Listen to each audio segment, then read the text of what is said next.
That's you who you shooting at? That was one of Young Dolph's killers in an audio recording, describing exactly how he and his crew murdered Dolph in cold blood. But that's not all. He also dropped some shocking revelations about how it all went down. Let's get into it. The Memphis street legend and the deadly setup. Young Dolph wasn't just another rapper stunting on the gram. He was a straight boss in the industry, a real one, who told the majors to kick rocks and built his own empire from the mud, all while showing mad love to the block that raised him. But on November 17th, 2021, all that came to a brutal end when the 36-year-old trap star got clapped while copping some treats at Makeda's Homemade Butter Cookies, a local spot in Memphis that he was known to frequent. The security cam footage caught Dolph's final moments, the Paper Route Empire CEO and his brother stepping into the cookie shop, an employee's face when she peeped the ops approaching, and then the unexpected. Two masked goons hopping out of a white Benz and letting them things go through the store window. According to the coroner's report, Dolph caught approximately 22 slugs to his dome, back, chin, neck, and arms, a straight-up execution with no chance for survival. But to really grasp the magnitude of this street tragedy, we gotta fall back and understand who young Dolph was and the path that led him to become a target. Born in Chicago, but raised in the hard streets of Memphis, Dolph emerged as that authentic voice in Southern trap music, known for that distinctive drawl and them raw, uncut bars about the trap life. What made him different from these other industry plants, though, was his business mind and that independent hustle. In a 2018 interview after surviving a previous hit attempt, Dolph kept it a stack about his perspective on life and getting to the bag. Or really basically just stay out my way. And that's, like, I don't give a what you come from, what you doing, what you used to, how you grew up, how you was up, or your parents was up or whatever, like that don't determine your future. This self-made mentality defined Dolph's whole movement. Homie famously curved major label deals, including a reported $22 million offer, choosing instead to build his own trap empire through Paper Route Empire. This boss move not only kept his artistic freedom intact, but also let him stack way more paper, a flex that was both financially genius and straight disrespectful to the industry politics. During a sit-down on The Breakfast Club, Dolph broke down his independent grind and why he wasn't with signing them paperwork deals despite the major bread on the table. This been going on about 4 years. What's the most they offered you so far? 12 million. God, Dolph? Did you consider it? You know I consider it. So if they offered him 12 and he ain't take it, you know how much he making out of it. Dolph's come-up story wasn't just about the bars or the bankroll, though. It was about being bulletproof in a game full of snakes. Before the 2021 hit, Dolph had already dodged 2 other assassination attempts, one in Charlotte, North Carolina in February 2017, where his whip got lit up with over 100 shots, and another in Los Angeles later that same year. The Charlotte incident especially became part of Dolph's street mythology. His ride got Swiss cheesed in a coordinated drill with over 100 rounds fired, yet Dolph walked away untouched thanks to the bulletproof armor he had installed on his vehicle. This close call later inspired his track 100 Shots, a middle finger anthem showcasing his untouchable status. Just months later, on September 26, 2017, Dolph caught another attempt on his life. While shopping in Hollywood, Los Angeles, he got hit multiple times. The trap star sustained 3 gunshot wounds and was in critical condition, but pulled through after a 2-week hospital stay and surgery. The broad daylight attack showed just how bold his ops were getting. After beating these attempts, Dolph reflected on his close calls during an interview. Because it's like everybody know it, you know what I'm saying? Like, they tried to pull a move, they tried to get me in the car, you know what I'm saying? Like everybody see that. But what put such a big target on Dolph's back? Why was there such heat coming his way? To break this down, we gotta look at one of the most notorious rap beefs in the South, the ongoing war between Young Dolph and fellow Memphis heavyweight Yo Gotti. The beef between Young Dolph and Yo Gotti allegedly popped off around 2014 when Dolph curved Gotti's label, Collective Music Group, CMG. This business rejection apparently turned personal real quick, playing out through diss tracks, social media shots, and reported violent encounters. The tension hit new levels when Dolph dropped his debut album, King of Memphis, in 2016, a title that many in the streets saw as direct disrespect to Yo Gotti, who had been claiming Memphis kingpin status for years. The album's release triggered a series of diss tracks from both sides, with Dolph dropping Play With Yo in February 2017, directly coming at Gotti's neck, who clapped back with Don't Beef With Me. During a sit-down with The Breakfast Club, Dolph was pressed about his issues with Yo Gotti, though he seemed hesitant to get into the politics. Without going back and forth, right? And I know you guys say there's no problem, everybody says no problem. When's the last time y'all spoke? When could y'all get on the phone and have a conversation? Because having a conversation doesn't mean either side is weak.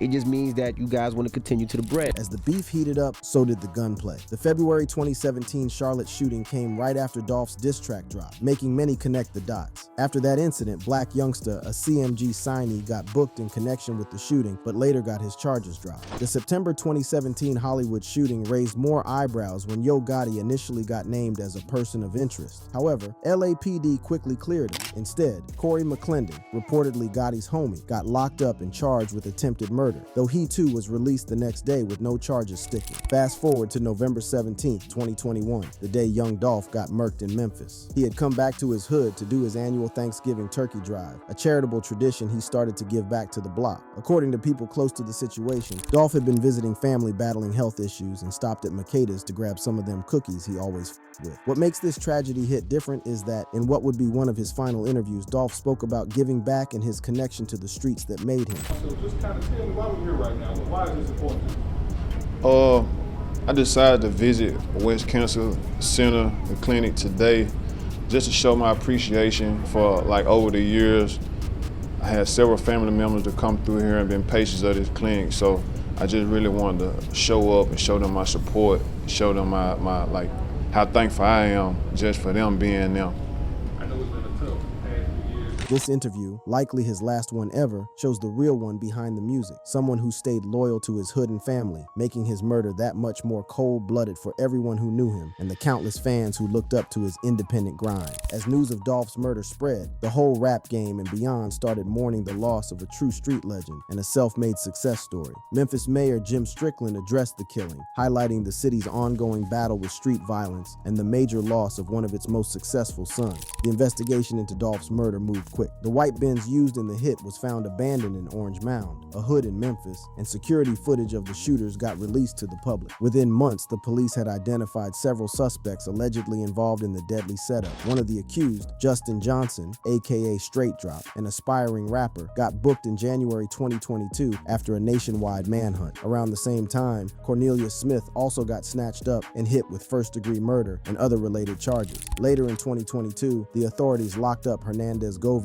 and charged him with setting up the hit on young Dolph. According to the DA, Govan solicited the murder and put it in motion, allegedly orchestrating the whole hit. He pled not guilty to the charges of first-degree murder and conspiracy. A fourth suspect, Jamarcus Johnson, the half-brother of Justin Johnson, got booked as an accessory after the fact. In June 2023, he copped to 3 counts of accessory after the fact, admitting he helped the shooters duck the police after the murder. But the most jaw-dropping revelations would come during Justin Johnson's trial in September 2024, when Cornelius Smith took the stand and testified that he and Johnson got hired to smoke young Dolph. Smith's testimony would implicate not just himself and Johnson, but also a major player in the Memphis trap scene, a bombshell that would add a whole new twist to this already tragic street tale. The courtroom confessions and the 100K hit.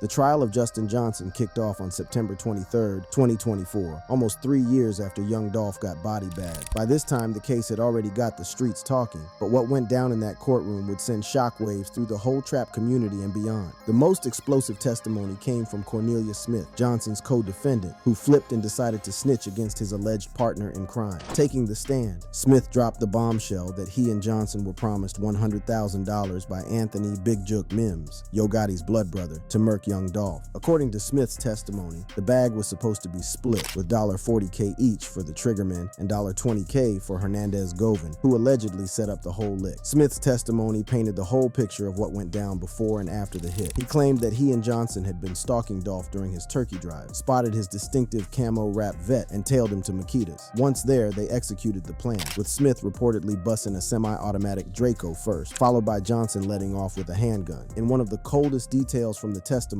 Smith described how he and Johnson allegedly FaceTimed Big Jook right after the shooting to confirm Dolph was officially smoked. This testimony directly put Big Jook in the mix, not just ordering the hit, but making sure the job was completed. Smith also testified that during the hit, he caught slugs in the arm and leg from Dolph's brother, Marcus Thornton, who had rolled with the rapper to the cookie shop. Johnson allegedly got grazed on the back during the shootout. After busting out from the scene in the white Benz, they ditched the whip in the Orange Mound hood of Memphis and switched to another ride. When asked about why he he got down with the murder plot, Smith claimed he needed bread for his daughter's birthday celebration, saying he felt nothing during the drill because he was off them pills following his son's death in 2020. He swore his testimony was to clear his conscience, not to get a lighter sentence. However, Johnson's defense attorney, Luke Evans, tried to paint Smith as a straight-up rat, suggesting he was lying to save his own skin and get a better deal. Evans pointed to letters where Smith allegedly offered to take all the heat, though Smith denied that's what they meant, insisting he was keeping it 100 on the stand. The prosecution's case against Johnson wasn't just based on Smith snitching. They also presented video evidence showing Johnson rocking the same fit, a black hoodie, gray sweats, and a Bass Pro hat at his crib the night of the murder, as one of the shooters caught on security footage.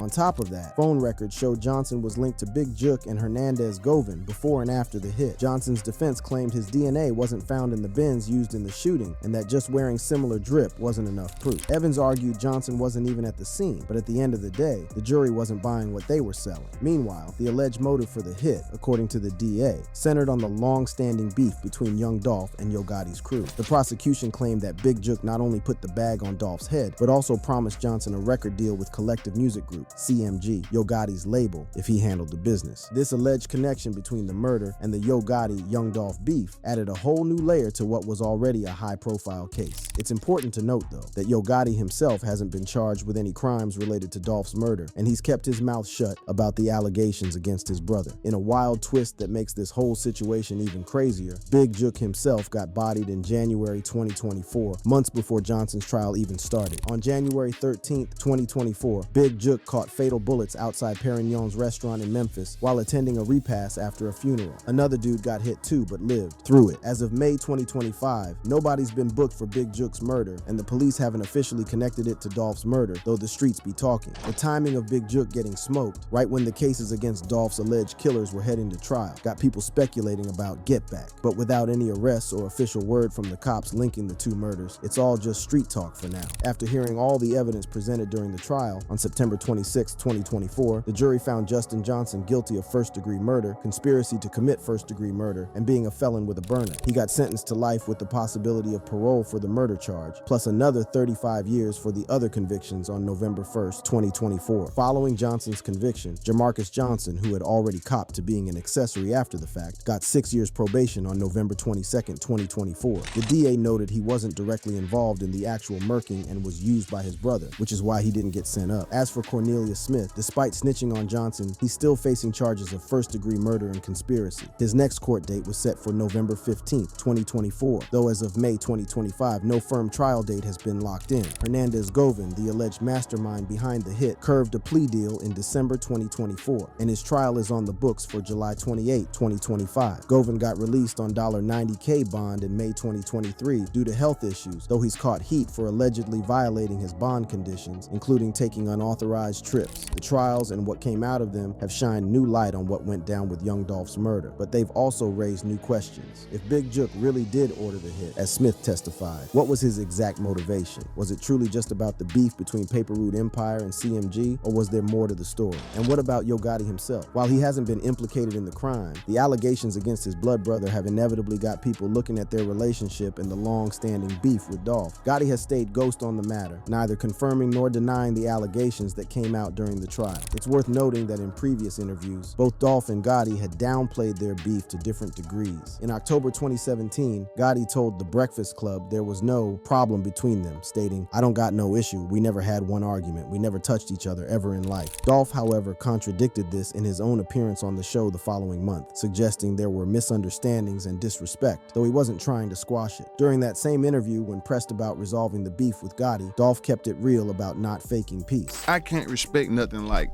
it's like, the music cool, the money cool, all that.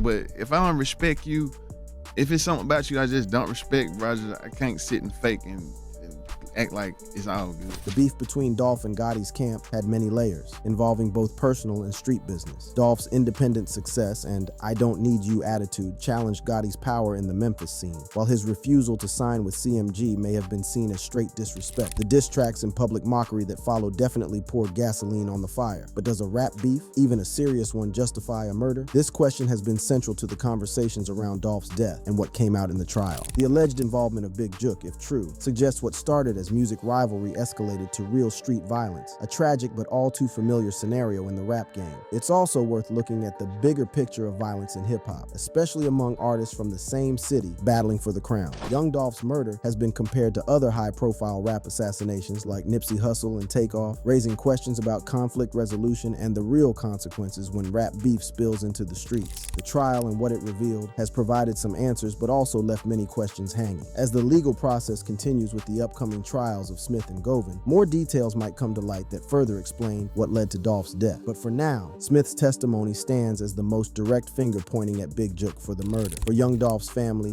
homies, and fans, these revelations might provide some closure, but they can't bring back the talented artist and hood hero who got taken out. Dolph left behind his ride or die, Mia J, and two shorties, whom he had spoken about protecting and providing for. In interviews, he had expressed his determination to be there for his kids, having grown up with parents who were mostly MIA themselves. In a real moment from his Breakfast Club interview, Dolph shared how his tough upbringing shaped how he approached fatherhood. Yeah, you say that on the album. You say you vowed to never let another man raise your kids.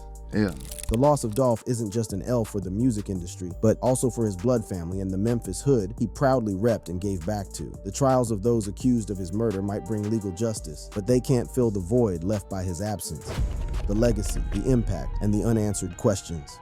As we reflect on the life and tragic end of young Dolph, we gotta consider not just how he got taken out, but also the blueprint he left behind and what his case means for the wider hip-hop community and beyond. Young Dolph's impact on the rap game goes way beyond his chart positions or streaming numbers. He represented a whole new wave of success in hip-hop, one based on ownership, independence, and keeping creative control in the artist's hands. By telling major labels to kick rocks and building Paper Route empire from scratch, Dolph showed other hustlers they could get money without signing their life away. In one of his interviews, Dolph broke down his independent grind and how it inspired others coming up. And it is all straight independent.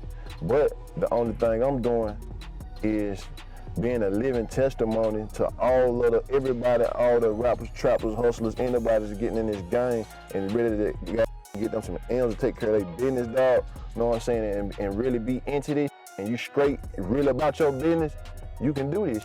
This self-made mentality hit different with many in the trap community, especially those from the struggle who saw in Dolph a blueprint for getting bread on their own terms. His approach to the music business was just as influential as his bars, inspiring a whole generation of independent hustlers. Beyond his music and business moves, Dolph was known for showing love to his hood through real action. He stayed giving back to Memphis through turkey drives, donating to local schools and other hood initiatives. His loyalty to where he came from was clear in his final known interview, where he spoke about visiting a local clinic to show appreciation for how they took care of his family. After his murder, Memphis paid homage to Dolph in various ways. They renamed a street after him. The Memphis Grizzlies NBA squad paid their respects, and murals of the rapper popped up all over the city. A pop-up museum celebrating his life and grind also got set up, giving fans a place to connect with his legacy. Makeda's Cookies, where Dolph got hit, temporarily shut down after the shooting but eventually reopened, becoming a spot where fans came to pay respects and a symbol of the hood's resilience despite the tragedy. The bakery's decision to keep it pushing despite what went down speaks to Memphis's heart and determination not to let violence define them. Even after death, Dolph's influence lives on through his music and the artists he put on. His label, Paper Route Empire, dropped a tribute album, Long Live Dolph, featuring artists from his roster making sure his vision continues. His own posthumous album, Paper Route Frank, released in December 2022, served as a final musical testament to his raw talent. The trials connected to Dolph's murder haven't just been about getting justice for his death, but have also put a spotlight on the bigger issue of violence in hip-hop. His case has drawn comparisons to other high-profile rapper murders, like Nipsey Hussle and Pop Smoke, highlighting patterns of street violence that have claimed too many in the culture. These comparisons raise some real questions about the line between rap and reality. When MCs talk about violence and beef in their lyrics, how often does that spill into real street drama? In Dolph's case, his music often referenced his trap experiences and conflicts, including the previous attempts on his life. But the line between music and authentic threats can get blurry real quick, sometimes with deadly consequences.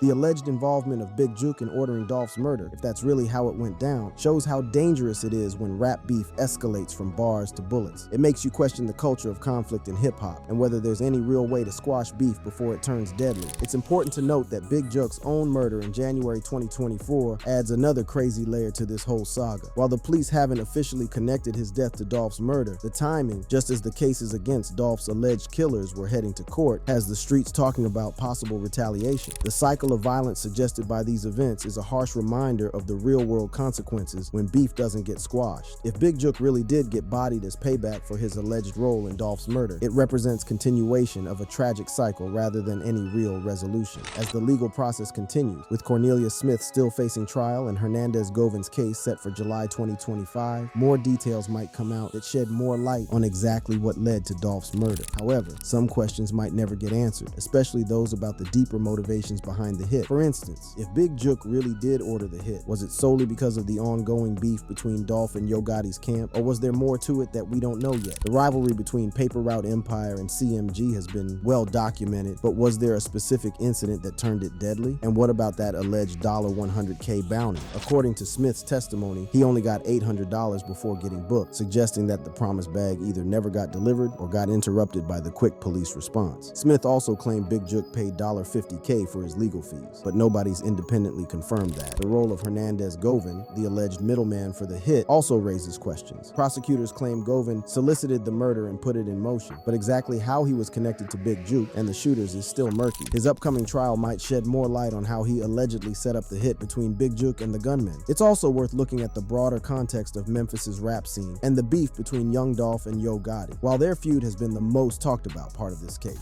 Memphis has a deep and complex trap history, with various artists and labels battling for the crown. Understanding this ecosystem might give us a better picture of the tensions that eventually led to Dolph's murder. For Young Dolph's family, the trials and revelations might provide some closure, but they can't bring back their loved one. Dolph's girl, Mia J, had been pushing against violence through her "Black Men Deserve to Grow Old" campaign even before his murder, a sad irony given how he died. Now she's raising their children without their father, a situation Dolph himself had been determined to prevent based on his own childhood struggles. With Dolph gone, his words from past interviews hit different now. His thoughts on family, getting money, and staying strong serve as a reminder of the man behind the music, a father, a boss, a hood philanthropist, and a survivor who ultimately couldn't escape the street violence he had previously dodged. My haters is bigger than life, you know what I'm saying?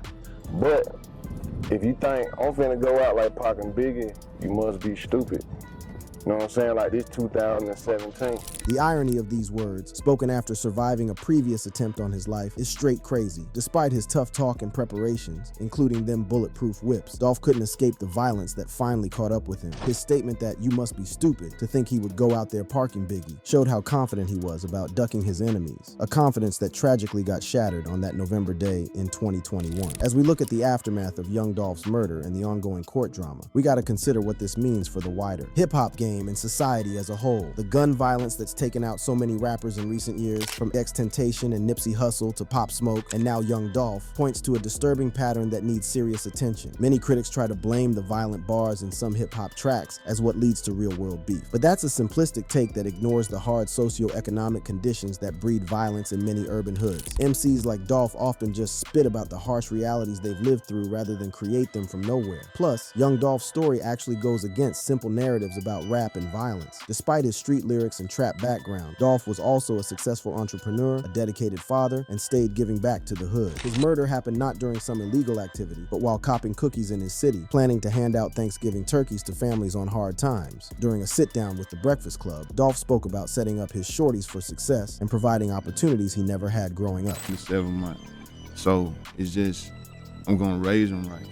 You know what I mean? Like my whole thing now is like to every birthday, buying my house, buying a foreclosed house. This statement shows a man focused on building generational wealth and leaving a legacy, not just flexing chains and whips for the gram. Dolph's emphasis on creating long-term assets for his kids is the opposite of the stereotype of rappers blowing money on temporary stunts. The legal proceedings connected to Dolph's murder have also highlighted issues with the system. Justin Johnson's conviction and life sentence was a step toward justice, but questions remain about whether everybody involved will ever face consequences. The murders of both Dolph and later Big Jook point to a cycle of street violence that the courts alone probably can't break. That brings us to the end of this video. For more interesting videos like this, click on the cards on your screen.